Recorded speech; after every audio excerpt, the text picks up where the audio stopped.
Sanibonani, Easyequities, EC10. Mina ngithanda ukuyidonsisa ngenza ivideo and abantu bezibebhore bebuka i-content yami. So right now njengamanje singenele kwi-app yami yaka Easyequities.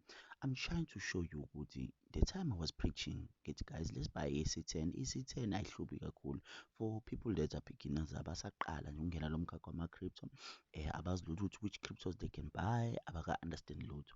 This is a good platform for those people who are still new. You get this one from Easyequities. Wenza njani-ke? Uza la, uza ka Easyequities, uthola u-EC10 lapha ama-crypto 10 agruphe ndawonye. And then let's go nje for 1 year, let's say ngonyaka odlule. This coin, okay, asingahambi kakhulu, this is 6 months. This coin has been trending la ngo 14 September 2023. It was 60 rand.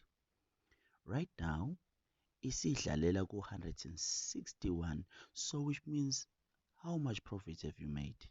If we're gonna say we bought it from the 14th of September 2023, we will have made 100 rand with each coin that you bought here.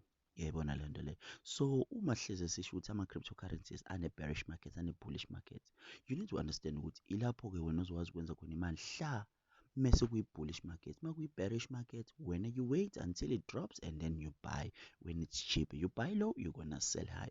If kukhona abasebenzi manje bafisa ukudayisa, ngaba futhi isikhathi esihle ukuthi udayise. But-ke we never know. We haven't reached the Bitcoin halving. We're still waiting ukuthi kwenzakalani kwi-Bitcoin halving. Ikhona yini ushintsho lizoba khona?